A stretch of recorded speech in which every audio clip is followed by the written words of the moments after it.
Bom dia. Hoje que dia é? Hoje já é quarta-feira, dia 8 de julho, manhã cedinho, começando no horário certo, primeiro horário da manhã que eu acordar. Estou aqui acordadinho, já comeu café da manhã, aguardando o início dos nossos trabalhos. Ok, gente? Hoje nós vamos estar falando sobre o 34º, né, princípio dos milagres. 34º. Deixa eu escrever aqui, como é que se diz? Um comentário. Não vou escrever comentários. Aqui existe uma forma de eu poder fixar uma mensagem. As perguntas dos espectadores e nada. Ok, não tem aqui como poder fazer isso nesse momento, mas deixe lá. Eu só vou deixar escrito aqui que que nós estamos falando sobre milagres, porque tem gente que tem entrado na nossa live aqui por engano, e nem sempre é engano, né? Mas publicar, tá lá, tá publicado, tá bem. Agora é conosco aqui. Vamos lá, gente. Vamos para o nosso 34º milagre, tá certo? Milagres restauram a mente à sua plenitude. Forte isso.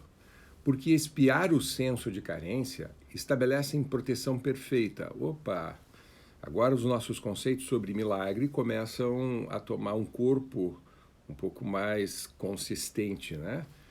A força do espírito não deixa lugar para intrusões. Nossa, jamais, jamais.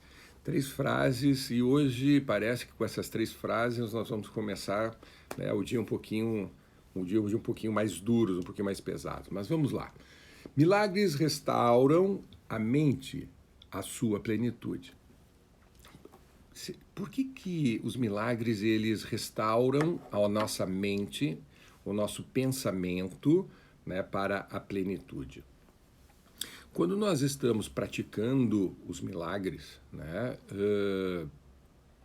lembrando que os milagres eles precisam ser praticados todos os dias, né? Os milagres eles têm que, no final das contas, estarem acontecendo na nossa vida de uma forma natural, sabe? Como assim natural? É a mesma coisa que você acordar de manhã cedo e dar bom dia para as pessoas. É a mesma coisa que você acordar cedo e abraçar as pessoas. É a mesma coisa que você tomar banho, que você comer, que você conversar, você escrever, você ter qualquer outro tipo de atividade. Os milagres, eles precisam estar automatizados, como que no piloto automático, de tal maneira que um milagre leva para um outro milagre que estimulam vários outros milagres. Então, os milagres, nesse sentido, eles ocorrem na vida do ser humano de uma forma natural. Essa é uma primeira questão. A segunda questão qual é? Você querendo ou não, milagres vão acontecer na tua vida. Bom, se os milagres vão acontecer para a minha vida, para que um curso de 50 princípios sobre milagres? Porque os teus milagres, os que estão acontecendo, já aconteceram, estão acontecendo e estão por acontecer, e que vão ocorrer mesmo que você não queira, se eles se tornarem conscientes e você validar estes milagres, você vai aprender com mais velocidade. E ao aprender com mais velocidade e mais profundidade, automaticamente tu te projeta para o futuro, você se projeta para os próximos objetivos desafiadores com mais rapidez. É como dizer assim, uma pessoa que está aprendendo a dirigir carro pela primeira vez, a que velocidade ela trafega? Muito devagarzinho. Por quê? Porque ela não tem ainda a destreza de estar manejando o volante e conduzindo o carro para a direita, para a esquerda, ultrapassando outros carros, ônibus, caminhões passando pelo carro dela, pela esquerda e pela direita, a pessoa sempre leva um susto, né? Então, ela não tem ainda as habilidades, ela vai devagar. À medida que as habilidades vão avançando, ela vai aumentando a velocidade. Até o dia que ela se percebe como uma pessoa com plena capacidade, plena competência de dirigir carros, e aí vira um pé, né? Um pé de chumbo, né? Em cima daquele acelerador e vai a 100, 110, 130, 150 nas estradas, né? Bom, milagres é a mesma coisa. Quando você começa a praticar os milagres de forma consciente, você tem uma noção de que os milagres estão acontecendo, se encadeando, um atrás do outro, de forma muito devagar. Parece que há um esforço enorme, a necessidade de empregar, sabe, um esforço gigantesco para que eles ocorram. À medida que você alcança o primeiro milagre, que leva para o segundo, que leva para o terceiro, que começa a encadear, você vai começar a notar que os milagres começam a ocorrer de forma muito rápida, vão pipocar à volta da tua vida. E da mesma forma que na metáfora que eu utilizei do aluno, né, que está aprendendo a dirigir, que no começo vai devagarzinho e depois vai muito rápido, no questão dos milagres é a mesma coisa. A tua vida inteira começa a cortar. Tá? As amarras que te seguram, que te impedem de te projetar para o futuro, de caminhar mais rápido em direção à tua lenda pessoal, em direção à tua missão de vida, em direção à tua evolução pessoal, e tudo começa a se transformar de forma rápida. É quando, e já te aviso, é quando a grande maioria das pessoas leva um susto muito grande. Porque nós passamos uma vida inteira resmungando pelos cantos, choramingando pelos cantos, justificando pelos cantos, nada acontece na minha vida, tudo é muito travado, eu quero tanto alcançar tal coisa, mas vai levar um tempo incomensurável para eu poder obter aquilo que quero, é tudo muito difícil, é tudo muito extremamente complicado, né? E daqui a pouco você percebe que é simples, é rápido, é objetivo, é delicado, acontece de fato, e a carcaça velha, que estava travada, começa a se deslocar devagarzinho, caminhar devagar, caminhar um pouco mais rápido, começa a caminhar numa velocidade média, começa a caminhar rápido, começa a trotar, começa a correr e começa a correr muito. E tudo passa a se mover na tua vida. É quando algumas pessoas também, pela velocidade com que os milagres acontecem, passam a tomar o milagre como se fosse algo mágico. Lembra a história do gênio da lâmpada? Algo mágico. Você tropeça no meio do campo, no meio da praia, numa lâmpada antiga, aquelas lamparinas, né? Lâmpada a óleo. E ela está toda suja. Você passa a mão para tentar limpar um pouco e ao esfregar a lâmpada, puf, sai uma fumacinha da ponta da lâmpada e é um gênio. E esse gênio te pergunta o que você quer. 3 desejos, 3 pedidos. E você perde os 3 pedidos e os 3 pedidos, pá, de forma milagrosa, sem exigir da tua parte esforço nenhum, sem exigir da tua parte comprometimento nenhum, sem exigir da tua parte conhecimento nenhum, sem exigir da tua parte aprendizado nenhum. O presente está ali diante de ti. Ele só aparece. E você agora só tem que usufruir. Preguiçosamente você só precisa usufruir. Gente, isso não existe. Isso não existe. Milagre é fruto de comprometimento, de afinco. Você tem que ser resiliente, você tem que ser obstinado, você tem que saber que tem um compromisso a cumprir, você tem hora para acordar, você tem hora para dormir, você tem que ser responsável e construir a obra. E construir esta obra. Mas de quem é esta obra? De tua alma. Lembram ontem, anteontem, nos princípios anteriores? Você está construindo a obra de tua alma. Esse é o nosso propósito nessa existência. Construir a obra de nossa alma. A nossa alma, como um grande arquiteto, uma grande arquiteta, ela desenhou um projeto para a nossa existência. E esse corpo, essa carcaça, essa pele, esses músculos, ossos, nervos, órgãos, minhas mãos, meus dedos, para que tudo isso? Para construir a obra. Eu preciso deste corpo para construir a obra, eu preciso da minha língua para construir a obra. O perdão do exemplo, eu poderia ser tetraplégico e mesmo assim se eu pudesse falar, eu estaria construindo a obra. Coloco alguém do meu lado e dito o que a pessoa tem que escrever. Dito. Arranjo uma forma de botar uma câmera de cima para baixo, olhando para o meu rosto, e vou continuar a conversar com vocês, porque eu construo a minha obra também através disso que eu estou fazendo. E aí, como o Sérgio Cortella, ele tem uma palestra onde ele fala sobre isso, né, onde a pergunta é...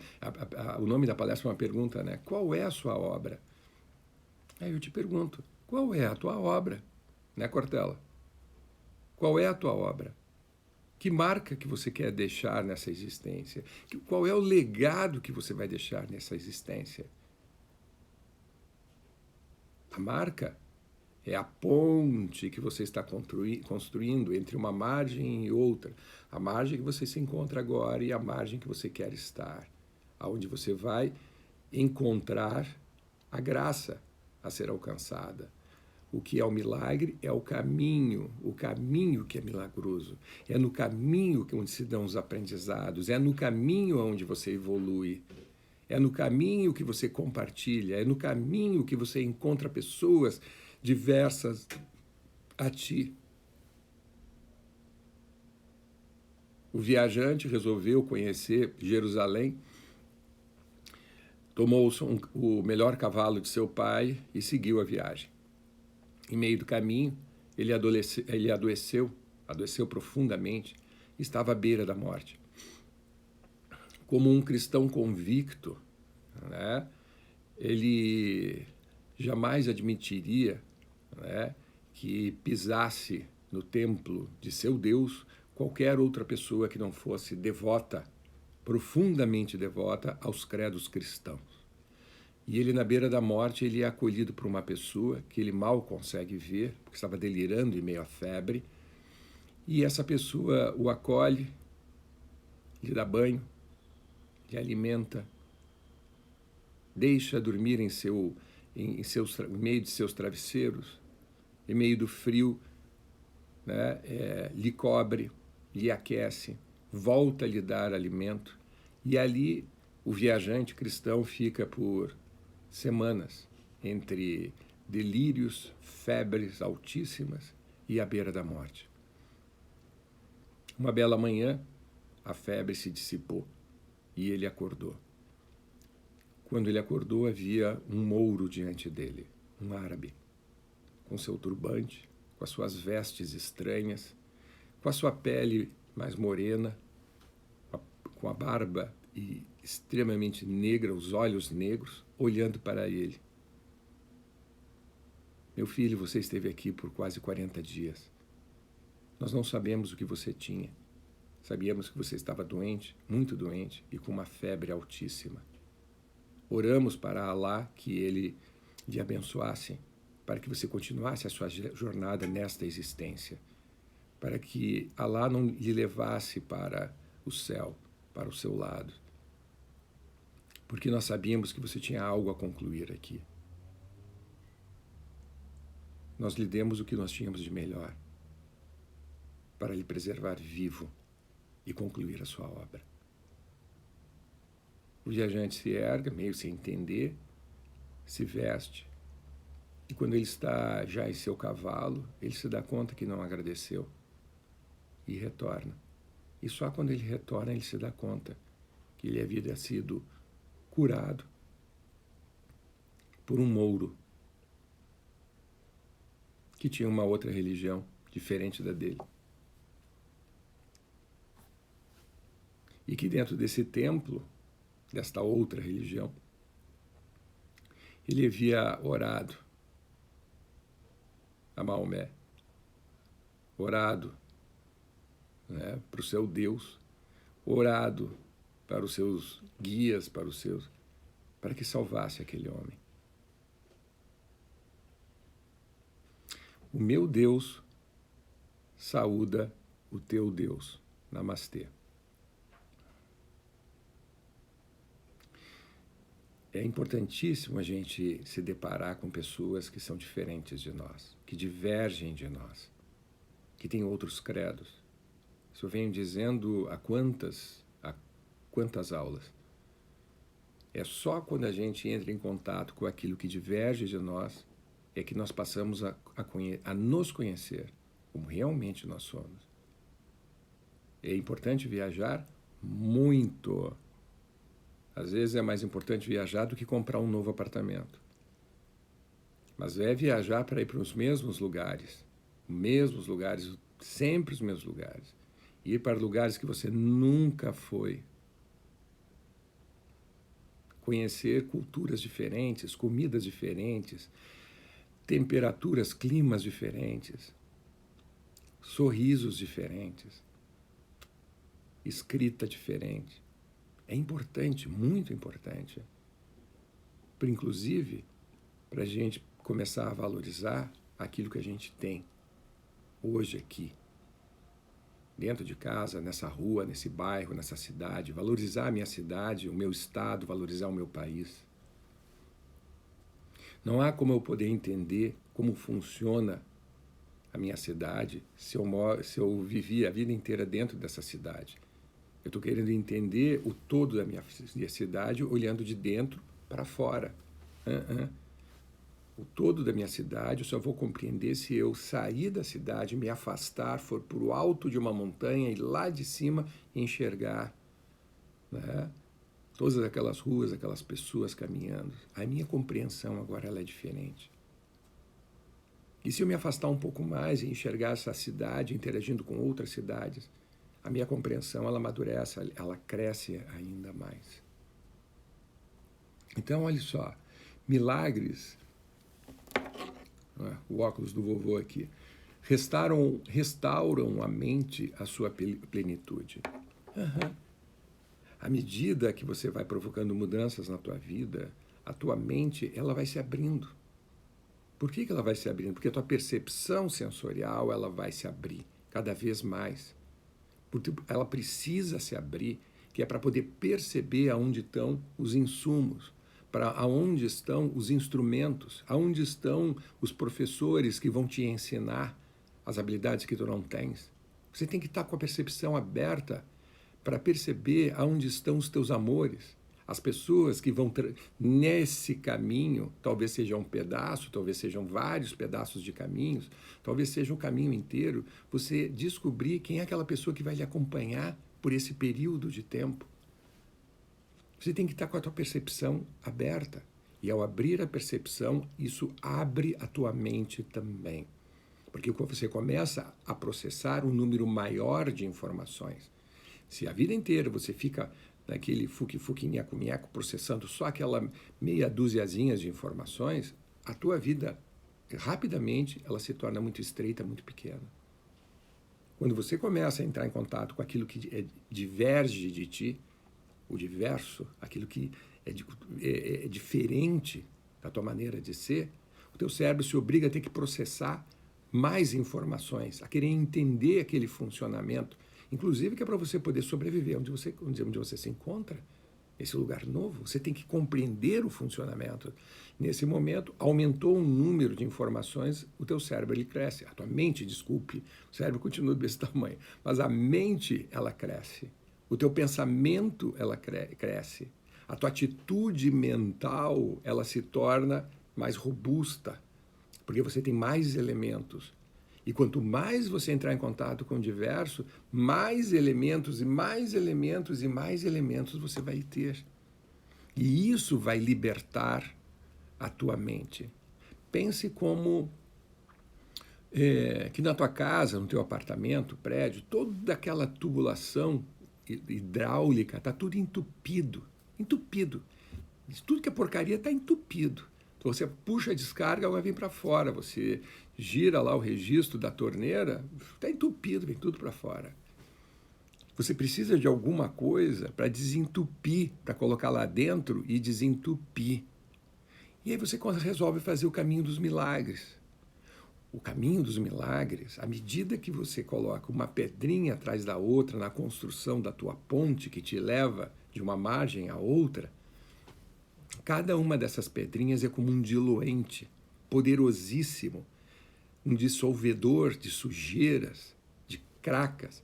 E isso começa a dissolver lá, um ácido que começa a dissolver no cano, né, dentro do cano, dos canos, tudo que está endurecido, petrificado. E lá fica a noite toda. De manhã, quando você puxa a descarga, você tem que se segurar nas paredes, porque a sucção vai ser tão forte, porque vai estar funcionando agora perfeitamente todo o teu sistema, né, de águas e afluentes.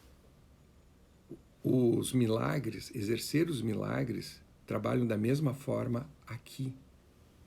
Ele começa a desentupir os dutos do teu raciocínio, que foram entupidos pelo teu sistema de crenças, pelas crenças sociais, do pode ou não pode.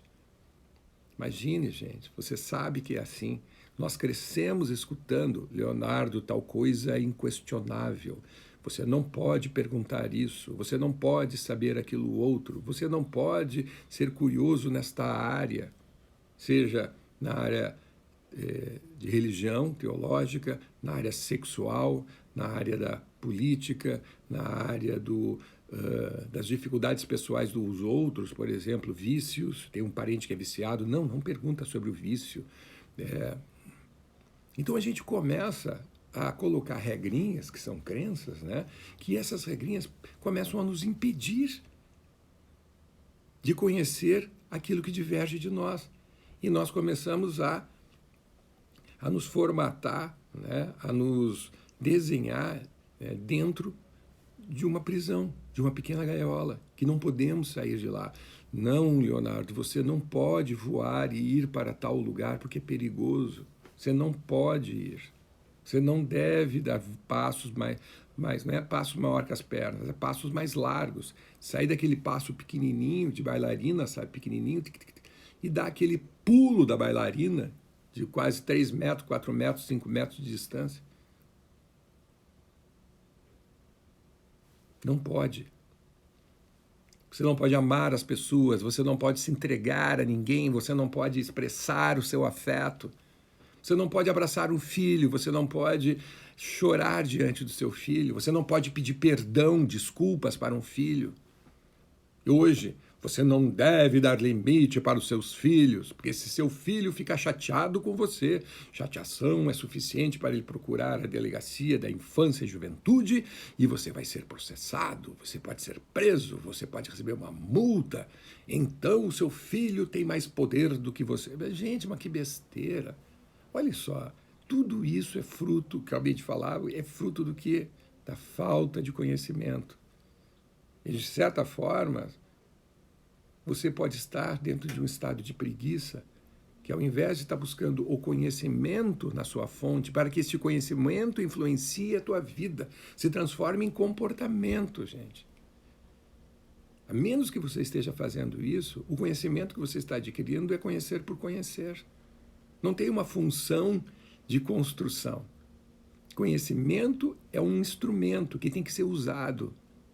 Usado para quê, Leonardo? Para construir a obra. Mas a obra de quem, Leonardo? Da tua alma, cristão. A tua alma tem vontades, tem desejos e precisa da tua mente, da tua língua, da tua voz, do teu abraço, do teu beijo, do teu cheiro, do teu hálito, para poder concluir a sua obra. E quando estiver exercendo isso, o que vai acontecer? Você vai estar profundamente conectado o tempo todo com a tua missão de vida, o motivo dessa tua existência. E você vai parar com essa bobagem de para onde, não sei o que eu estou fazendo aqui, eu me sinto um estranho no ninho, sabe? Não sei de onde vim, para onde vou, porque você não está conectado com a tua alma nem com a tua missão de vida. Se conectou, você sabe o que você está fazendo aqui, o que você está contribuindo, o que você já construiu e o que você precisa construir. Simples assim. Simples. Por isso que os milagres restauram a mente à sua plenitude. Ela fica novinha em folha, extremamente, né, fluida. Por espiar o senso de carência. Ah, isso aqui é fogo. Ai, ai. Você vive em que estilo de vida? Da carência ou da abundância? Isso é uma discussão dentro da filosofia antiga, da sociologia também. Infelizmente, da psicologia não. Carência ou abundância? Eu, entre várias vertentes, né, porque a minha ascendência é uma colcha de retalhos, né, de cada um de um país diferente. Eu tenho um pezinho em cada país, em cada continente. E eu tenho um dedinho italiano, né? E os italianos, quando vieram da Itália para cá, claro, isso a grande maioria, né? Todos eles vieram para cá como? Com muito dinheiro no bolso, com fartura de comida, com malas e malas e malas e malas de roupas de moda. Não. A grande maioria veio com a roupa do corpo. A grande maioria veio com um dinheirinho contado, escondido, né, para não ser roubado, porque era só aquilo que tinha. Os italianos, quando vieram para o Brasil, vieram para substituir a mão de obra escrava, porque era muito mais barato contratar um italiano do que manter um ex-escravo, agora um homem liberto, na sua propriedade. Era mais barato. A mão de obra era mais barata do que a escrava. Então, eu tinha que contratar, se eu era dono de uma fazenda, eu tinha que contratar alguém que se sujeitasse a trabalhar por um salário mais baixo do que um salário que um ex-escravo receberia agora. Quem viria a trabalhar aqui por um salário tão baixo? Se procurou no mundo inteiro. Os únicos que levantaram as mãos foram os italianos. Não foram os únicos, outros também, mas eu falo isso em termos de todo, sabe, de um grupo enorme, de uma massa enorme que veio para o Brasil para trabalhar nos campos. E estes levantaram as mãos por quê? Porque eles tinham fartura na Itália? Não, estavam passando fome. Peste, havia doenças, muita gente estava morrendo. E o novo mundo se tornou uma esperança para eles. Uma possibilidade de comida, de fartura, de... Realmente, comida que nunca faltou para nós, né? Falta hoje nos grandes centros, nas grandes periferias. Mas no interior do estado, comida é uma coisa que sobra. Então, interessante, depois que hoje eu trabalho muito com empresas do interior do estado de Santa Catarina, Paraná, Rio Grande do Sul. Muito mesmo. Muito. Eu muito pouco trabalho nos grandes centros, nas capitais. Foquei muito, até mesmo por uma questão de oportunidade profissional, de os clientes começarem a me chamar, com empresas familiares, né? Micro, pequenas, médias empresas familiares. E muitas de italianos, no interiorzão, né? No interior do estado. E aí eu percebo que... Bom, dei um pulo antes disso. Então os italianos, eles vieram para cá num estado de carência, com fome, com frio, sem dinheiro, com famílias numerosas chegando aqui, não tendo dinheiro para poder pagar, né? Comida, comprar comida para os próprios filhos. Não tinham dinheiro para isso. E o que eles tiveram que fazer? Né? Porque na época, uma coisa que ainda se faz hoje, né? O dono da fazenda, o que fazia? Trazia os italianos para dentro da fazenda e não tinha ali próximo mercado para comprar, um bolicho para comprar, um armazém para comprar. Então, e quando havia, o dono do armazém era o dono da fazenda. Né? Então, quando o o papai e a mamãe iam comprar farinha, iam comprar sal, iam comprar açúcar, tudo isso ficava numa caderneta, que ia ser descontado do salário deles por terem trabalhado aquele mês inteiro na fazenda. Óbvio que o dono da fazenda, os preços das mercadorias ele colocava lá em cima, de tal maneira que no final do mês, aquele salário não conseguia cobrir aquilo que havia sido comprado. Então ele estava, o pobre coitado, ele estava, a cada mês que ele trabalhava, ele devia cada vez mais. E ele se tornava o quê? Um escravo da terra. Ele não conseguia sair da terra, porque ele não conseguia pagar as dívidas. Nisso, os italianos resolveram pensar de uma forma um pouco mais inteligente. Espera um pouco, como é que está acontecendo? Toda vez que a gente faz uma hora extra, toda vez que a gente faz um servicinho a mais, a gente também ganha para isso. Mas, quando o patrão vê que a gente está com mais dinheiro na mão, o que ele faz? Ele aumenta os valores do que a gente consome no mercado. Vamos esconder o dinheiro? Vamos reter esse dinheiro? E aí o que aconteceu? Eles começaram a esconder e a reter, até que tivessem dinheiro suficiente para poder migrar para um outro lugar onde o governo federal estivesse oferecendo terra barata ou dependendo terra de graça. Como foi, por exemplo, em lugares como a Serra Gaúcha, que ninguém queria ir, né, para a fronteira do Rio Grande do Sul com o Uruguai, aquilo ali era terra de bandoleiro, tu andava armado até os dentes, por quê? Porque havia muito assalto, se morria muita gente, muita mortandade por lá. E como ainda há pouco tempo, existem terras mais para o norte do país, né, onde ninguém quer ir, que é baratíssima, que o governo viabiliza por compra troco de banana, porque ninguém quer ir. E lá vieram os italianos, povoando e colonizando, né, de São Paulo ao Rio Grande do Sul, em busca daqueles lugares onde ninguém queria ir, com pouco dinheiro. Então, o que aconteceu nesse período todo, já desde a Itália até a chegada no Brasil, até os primeiros italianos começarem a comprar as suas terras e começarem a cultivar? Eles viveram um período excessivo, décadas de muita privação, por carência, extrema carência. E o que se aprendeu com isso? Se tu não reter, né? Daí que aquela imagem de italiano mão de vaca, né? Por quê? Porque ele tem que, se tu não reter, no final do mês vai te faltar e tu vai morrer de fome.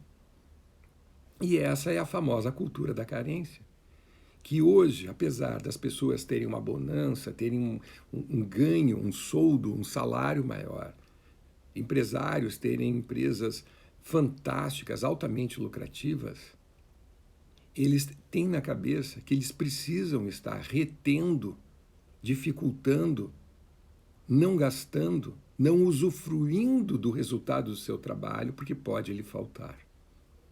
No interior de Santa Catarina, eu conheço empresários que nunca viajaram para a orla, não conhecem a praia. Eu conheço empresários que dentro da cidade andam de Mercedes-Benz. 1,5 milhão, 2,5 milhões é o valor do carro. Mas nunca viajaram com o marido, com a esposa, para a Europa. Nunca foram para o Chile. Nunca foram para o sul da Argentina. Não conhecem Panamá, não conhecem o México. Não conhecem a Espanha. Porque eles têm uma Mercedes de 2,5 milhões de reais. Mas se tu perguntar para eles por que eles não viajam, eles vão te responder assim: nossa, mas é muito caro. Cultura da carência. Na cultura da carência, você passa a ter uma noção distorcida sobre custo, sobre qualidade de vida, sobre usufruir a vida. Você passa a ter uma dificuldade enorme quanto a isso. Em contrapartida, né, quando a pessoa ela se dá conta de que tem alguma coisa errada, né, nessa relação, quantos empreendedores, casais empreendedores, hoje é tudo na faixa etária dos 60 não, já estão nos 70, 80 anos de idade, que quando começamos a trabalhar, né, com trabalho de consultoria, ou mesmo terapêutico, me diziam assim: pô, Leonardo, eu na idade que eu estou, Eu trabalho de sol a sol. Sim, que beleza, que ótimo, né? Isso é um milagre. Porque tu estás realizando a tua obra, não estás? Aí a pessoa me olha sério, uma lágrima escorre e me responde assim: já não mais. Foi a minha obra. Mas a minha obra eu concluí já tem algumas décadas atrás. E o que tu tem feito então, meu filho? Eu estou construindo a obra dos meus filhos. Como assim? Eu faço tudo o que eu estou fazendo para deixar de herança para os meus filhos. Ah, tu está construindo a ponte dos teus filhos? Tá. Você é velho, eu já sei o que vai acontecer. O que vai acontecer? O círculo da prosperidade, ou o círculo do dinheiro, né? Como é que é? Pai rico, filho nobre, neto pobre ou miserável. Tu não está ensinando teus filhos a terem fibra, a aguentarem o trabalho, acordar de manhã cedo, passar uma noite em claro, ou um final de semana em claro, porque não sabe se vai ter dinheiro para poder pagar salários no final do mês. Ficar uma semana batendo a cabeça pelos cantos, porque os clientes foram embora, porque o mercado mudou e você não se atualizou. Quantas vezes tu passou por isso na tua empresa? Inúmeras vezes, Leonardo. E alguma vez tu te acovardou? Nunca. Isso servia de estímulo para eu querer seguir adiante com mais garra, inovando. A minha empresa eu comecei trabalhando com tais produtos. Hoje, como a empresa trabalha, o setor que minha trabalha não tinha nada a ver, mais a ver com o primeiro setor com que eu estava trabalhando. Estou trabalhando com outras questões. Eu tive que me transformar, você teve que evoluir. E durante todo esse período que tu estava construindo a tua obra, como foi viver assim? Leonardo, eu fui extremamente feliz. Claro, claro, claro. A alegria de viver só se dá quando você está construindo o teu caminho, quando você está no caminho da evolução. Caminho da evolução é o que ativa a alegria. Não é piada, não é ir numa viagem para se divertir. Divertimento é uma coisa, alegria é outra. As fontes são diversas, praticamente não são as mesmas. Tá certo, eu posso ativar a alegria de viver através de uma atividade onde eu estou me divertindo, uma viagem, né? Vou ao Butão, vou visitar templos, né, na Ásia, que são coisas que eu quero fazer, né? E eu sei que vai ser divertido e que eu vou me conectar com a minha alegria de viver, com a minha missão de vida nessa atividade. Mas, por conceito, são coisas diferentes. Você se conectou com a alegria de viver porque estava construindo, deixando o teu legado, deixando a marca dessa tua existência. E agora o que tu está fazendo? Você está sendo egocêntrico, você está sendo injusto. Você está sendo um péssimo pai, uma péssima mãe, impedindo que teus filhos sejam felizes, favorecendo para que eles sejam drogados, alcoólatras, inconsequentes, que aprendendo que machucar as outras pessoas, isso é o que dá prazer. Mas como que eu estou fazendo isso, Leonardo? Impedindo que eles construam a obra deles. Como que eu faço isso? Fazendo por eles. Desde o nosso primeiro encontro, gente, nós estamos hoje no 34º, fazem 33 encontros que eu venho dizendo. Esta ponte que você tem que construir, o caminho que tu tem que abrir, é um caminho solitário. Essa ponte, só bota a mão a construção dessa ponte é você. Só tu bota a mão na ponte. Mas ninguém, nem filho, nem marido, nem esposa, nem mamãe, nem papai, nem empregados. Não adianta contratar. Há uma força energética à volta que qualquer outra pessoa que não tu tente se aproximar da ponte, pum, bate ali e não consegue entrar. Tem uma cúpula protetora em volta da tua ponte, porque ela te pertence. Ninguém consegue botar a mão nela, se aproximar, fica em cima. No máximo, olhar de longe a tua obra. E a mesma coisa a obra dos filhos de vocês. A mesma coisa. E o que tu está fazendo? Da maneira mais sem vergonha. Tu está pegando as pedras do caminho e construindo uma ponte para que teus filhos passem por esta ponte. Você não entendeu que cada um só pode construir a sua? E que esta ponte que você está construindo, essa segunda, ela também te pertence, não pertence aos teus filhos, te pertence. E que, portanto, é uma segunda ponte que você está construindo que só você pode passar.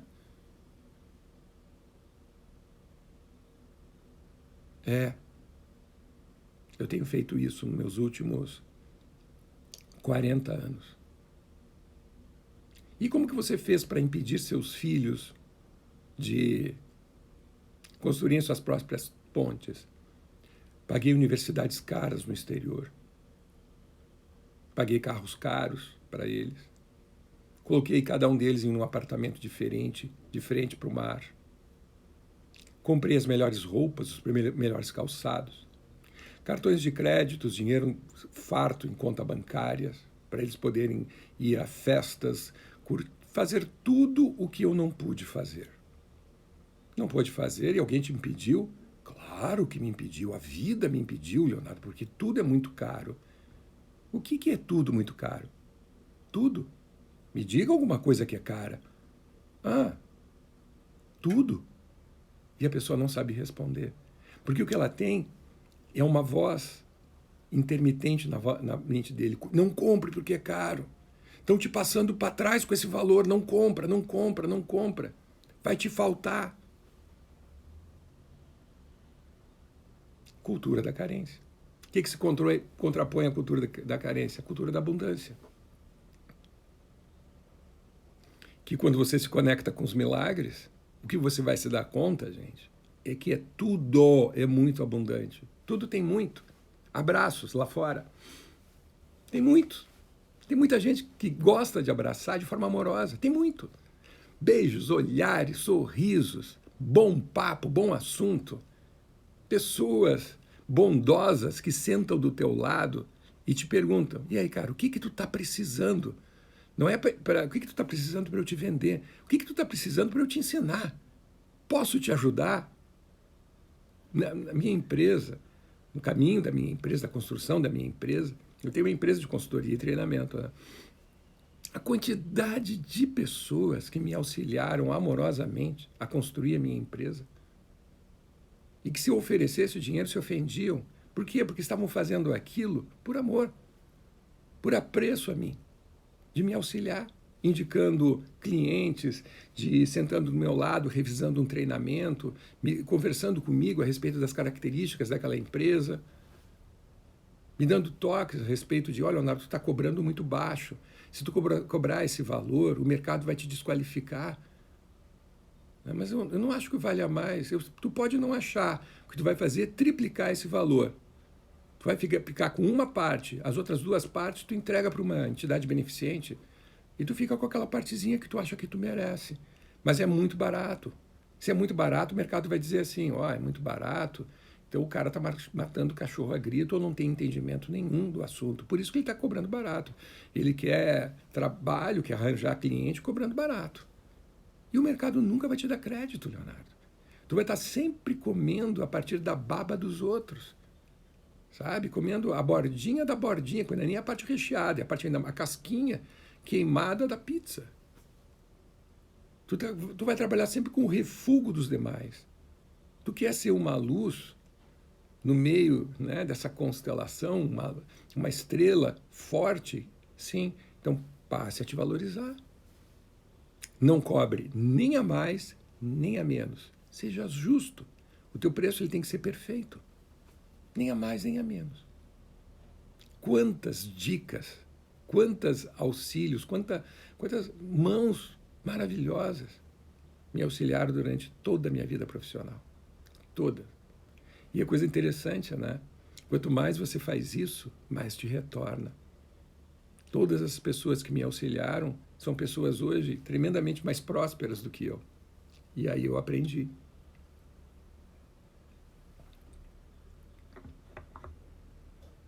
Aprendi que prosperidade gera mais prosperidade. Bonança gera mais bonança. Empreendedorismo gera mais empreendedorismo. Afinco, né? Executar as coisas com afinco provoca mais desejo de fazer tudo que eu estou fazendo com afinco. Investir provoca mais investimentos. Claro, de uma forma responsável, gente. Perfeito? Então, olha lá.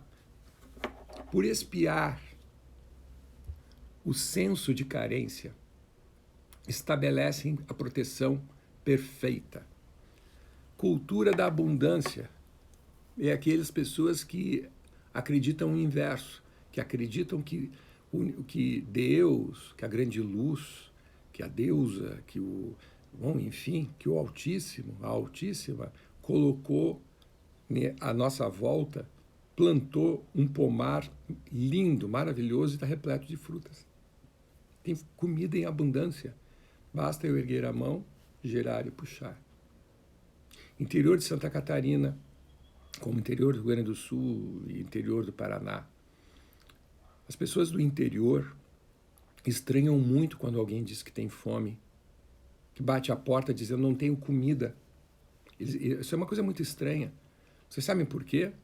Porque no interior do nosso estado, mesmo em cidades grandes, como por exemplo Chapecó, Concórdia, né, cidades como Joaçaba, enfim, mesmo dentro das cidades, no quintal da casa, se planta. Se planta abóbora, se planta batata, se planta tomate, se planta. Como assim se planta? O carinha ali, ele acorda às 5h30 da manhã, ou no raiar do sol, para antes de ir para o trabalho, pegar uma enxada e preparar a terra. Ele volta no horário do almoço, almoça, dorme um pouquinho, antes de voltar para o trabalho, 15 minutos, ele vai fazer um pouco de exercício físico de novo, e vai de novo, vai semear. Quando ele volta do trabalho, ele dá aquela relaxada, toma o seu bom chimarrão e vai regar. Sim, mas ele faz isso de segunda a sexta, porque sábado e domingo ninguém trabalha, a gente tem que descansar. Sábado, ele trabalha o dia inteiro na terra e no domingo, toda manhã, ele está lá trabalhando na terra. Para quê? Para ter comida para comer. Estou no centro de Chapecó, fui visitar uma grande amiga em Chapecó. Estou lá dormindo, lá, né, na casa dela, e daqui a pouco, quando eu acordo com um galo cantando. Mas não era um, era uma dúzia de galos cantando, né? E aí eu fui para, né? Me acordei, me vesti, ela já estava fazendo um café maravilhoso, e mas vem cá, e essa cantoria, né? E ela, Leonardo, tu está no interior do estado, mas Chapecó é uma cidade gigantesca, uma metrópole. E ela, mas aqui as pessoas criam galinhas, tem galinheiro no fundo de casa. Para quê? Para comer, né, Leonardo? Dá ovo, e isso é comida. Não falta comida. E sabe por que não falta comida? Não é porque tem um governo que te dá cesta básica, é porque as pessoas trabalham, as pessoas plantam. E se nesse terreninho o terreno é impróprio para plantar, ele arranja um outro terreno para plantar, um outro cantinho. Ele bate na porta do vizinho, vizinho, tá vendo aquele teu terreno lá? Faz 10 anos que não faz porcaria nenhuma, né? Pois é, não tem mais tempo de estar trabalhando aquele terreno, porque estou trabalhando aqueles outros lá que dão mais. Vem cá, me diz uma coisa, eu vou plantar lá, tá? E um tanto da minha plantação eu dou para ti, pode ser? Se saírem 5 abóboras, uma é tua. Não, pode. Tá jogando as traças mesmo lá? Vai lá também.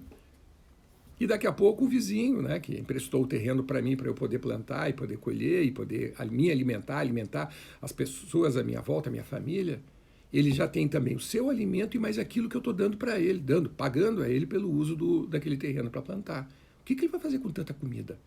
Aí ele começa a distribuir. Comida, ninguém morre de fome. Desde que não queira, Aqui próximo, uma cidadezinha aqui ao lado, né, da minha, eu moro em Palhoça, em Santa Catarina, cidade de São José. Nessas andanças todas fiz amizade com empresários, enfim, e um casal de empresários, eles já estão acima de 60 anos, e que compraram uma casa ali em São José. Eu querendo vender a minha casa e eles compraram uma casa em São José. É que eu não ofereci para eles no momento exato, senão acho que teriam comprado, né? E, enfim. E eles... fui visitar eles no café da manhã, adoro café da manhã, né? Quer me ver feliz? Me convida para um café da manhã. E lá fui eu para o café da manhã. E quando eu cheguei no café da manhã, aquele cara com todo o dinheiro do mundo, você sabe o que eles estavam fazendo já desde 6 horas da manhã? Os dois. Eles estavam num quintal, que é um quintal imenso, gigantesco, e eles estavam fazendo uns canteiros para estar plantando alface, rúcula, repolho, porque isso é a cultura da região. Trabalho não é esforço. Trabalho é um brinquedo, é um divertimento. A cultura da abundância pensa dessa forma. Tudo abunda, tem muito, muito. Basta jogar, não precisa nem abrir, sulcar o chão, a terra, basta jogar a semente que ela vai enraizar, vai germinar e você vai colher muito. Perfeito? Tudo é uma questão de ponto de vista. Aquilo que você disser que é verdade, verdade vai ser. Se você disser a partir de hoje que tudo é muito difícil, que tudo é muito complicado, tudo vai continuar a ser muito difícil e complicado para ti. Por contrapartida, se você começar a olhar por um outro viés, que é o viés da abundância, de dizer que existe uma fartura por onde você vai começar a enxergar onde está a fartura. O que não quer dizer que é aquele pensamentozinho positivo de merda que você, eu sou rico e milionário e a fartura vem na tua direção. Pensamento proativo de você imaginar que tudo é abundante abre a tua percepção sensorial. Então o pensamento ele fica mais fluido e você começa a se dar conta que existe realmente muita fartura. Agora, para colher, você é que tem que colher. Ninguém vai botar a mão no alimento, tirar e colocar na tua boca. Isso é como se fosse um ritual, que é tu que tens que fazer. A comida não vem na tua boquinha. O dinheiro não vem facilzinho para dentro da tua carteira, não. Quem faz isso é preguiçoso.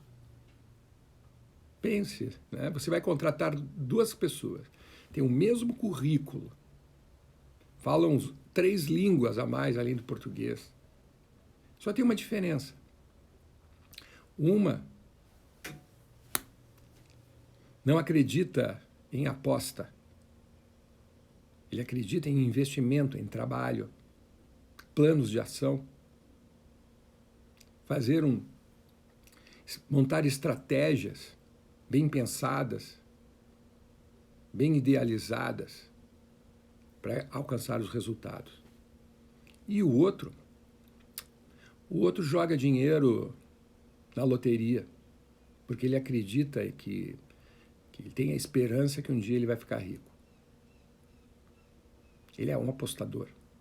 Toda semana ele compra um bilhetinho, né, da Mega Sena. Quem você vai contratar para trabalhar junto contigo? Um investidor ou um apostador? Porque não ache que as pessoas não se carregam para onde elas vão. Se o sujeito ele aposta aqui, ele também aposta em outros setores. Por que você casou com este homem, minha filha? Porque ele é lindo. Sim, que outras virtudes ele tem além de ser lindo e bom de cama? De verdade ele não tem, né? Mas ele é tão lindo. E aí eu casei com ele porque eu estou esperando que ele mude. Porque eu acho que ele pode mudar. Eu posso ajudar ele a se tornar um homem que ele não é. E que ele nunca quis ser. Porque de verdade ele é feliz do jeito como ele é. Mas ele não é como eu quero. Então eu estou forçando ele a deixar de ser quem ele é para se transformar naquilo que eu acho que ele deve ser. Tá bem, minha filha. Tá ok. Então você está apostando no relacionamento? Sim, Leonardo. Estou apostando no relacionamento. Há quantos anos, minha filha? Há 20 anos. Há 20 anos estou casada e ainda esperando que ele mude. Tá bem. Eu ainda acredito em fada madrinha. Tu acredita em Papai Noel? Coelhinho da Páscoa? Não, né, Leonardo? Essas coisas não existem. Se isso não existe, minha filha, o teu investimento ele está completamente errado. Relacionamento não é uma aposta. Relacionamento é um investimento. E tu investe depois de ter lido, né, os parâmetros, ter lido planilhas, ter lido gráficos. Né? Vou comprar uma empresa, eu vou ler os livros da empresa. Não adianta o dono da empresa me dizer que ela é lucrativa, mostrar quantos funcionários tem e o número de produtos, né, faturados, né, para serem entregues. Não, eu quero ver os livros dos últimos 5 anos. Eu vou falar com o teu contador e vou dar os teus livros para a minha equipe de contadores e advogados para fazer um pente fino na tua empresa, porque eu quero saber se ela é saudável, se ela é rentável. E tem muitas empresas por aí que você acha a empresa maravilhosa, que é uma empresa grande, né? Grande mesmo, enquanto espaço físico, um prédio de vários andares, milhares de trabalhadores, que ninguém quer comprar. Aquela, nem de graça, ninguém quer pegar a chave. Oh, eu estou te dando de graça a minha empresa, leva a chave. Ninguém quer. Porque quem vê cara não vê coração. Você compra uma empresa olhando os livros da empresa. E aí você está casado com um homem, com uma mulher que compra empresas porque achou bonito, sem ler os livros da empresa. É como aqui onde eu moro, né, que tem uma rua, que é toda ela comercialzinha, muito bonitinha ela, né? E várias empresas abrem e fecham aqui. Por quê? Porque não leem o mercado. E aí, quando elas fecham, elas vendem para uma outra pessoa que vai continuar com o mesmo tipo de atividade, vendendo as mesmas coisas. Adivinha? Quebrou igual. E já veio a ter, quebrou igual. E veio uma quarta, quebrou igual. Aí vem um quinto, tá vendo que está todo mundo quebrando, oferece a metade do dinheiro do que aquilo vale, ou 1/3 do que vale. A pessoa já está querendo se livrar, já está no prejuízo mesmo, tá, sai com um pouquinho de dinheiro. Perdi, né? Mas pelo menos sai com um pouquinho de dinheiro. O cara compra e faz uma remodelagem, faz uma outra coisa ali em cima. E aí a coisa começa a dar certo. Os outros 3, que agora começam a ver a prosperidade do quarto, né, dizem assim, se eu tivesse tido mais dinheiro para aguentar mais um pouquinho, eu estaria fazendo agora dinheiro como o quarto está fazendo. Cristão, o quarto mudou o teu negócio. Já não é mais o mesmo negócio. Entra na loja, é um outro produto. Tu vendia roupa, ele está vendendo sorvete. A mente, ela se abre. Ela fica mais fluida. Porque expia o senso de carência. Você para de pensar que vai te faltar. E você passa a te dar conta que jamais vai te faltar, porque sempre houve em abundância. E isso não é uma promessa. Basta tu abrir a tua percepção sensorial e enxergar a realidade tal qual ela é. Mas, Leonardo, os meus negócios agora não estão rendendo dinheiro porque ninguém está entrando na minha loja, porque existe uma lei municipal e estadual que impede a pessoa de entrar na minha loja, e se entrar, eu permitir entrar na minha loja, eu recebo multa, eu vou ser preso, né? Ó, gente, falta 2 minutinhos e eu acho que eu vou conseguir encerrar. O que eu faço? Fecha as portas do teu negócio, demite teus funcionários, paga aquilo que lhe é justo, pega o dinheiro que tu tens e monte um outro negócio. Simples assim, sem ardor. É o que um empreendedor ele faria. São apenas negócios. Vira a página e monta um outro, baseados nas novas necessidades que hoje a sociedade tem. Mas para isso eu vou ter que estudar. Vai dar trabalho. Milagres dá trabalho, amigo. E estabelecem uma proteção perfeita. Claro, esse raciocínio da abundância estabelece uma proteção à tua volta no que diz respeito ao teu senso de empreendedorismo, enquanto pai de família, mãe de família, enquanto empreendedor na área afetiva, empreendedor na área social. A força do espírito não deixa lugar para intrusões. Claro que não. Você vai estar perfeitamente, a tua cúpula, os milagres vão criar uma cúpula protetora à volta da tua ponte, da tua obra. E não vai deixar entrar intrusos. O que são os intrusos? Pessoas que te desestimulem a não seguir mais pelo caminho. Porque quanto mais você estiver no caminho dos milagres, mais pessoas vão aparecer te dizendo que isso é besteira. Muitos foram convidados, poucos foram escolhidos. Qual é a escolha que você faz uma vez que foi convidado? Um beijo na alminha boa de cada um de vocês. Espero amanhã vocês aqui, no primeiro horário da manhã que eu acordar. Tá? E lembrem-se de se inscrever no meu canal do YouTube. Tá? Leonardo Bueno Oficial. Beijo na alma. Já vejo vocês.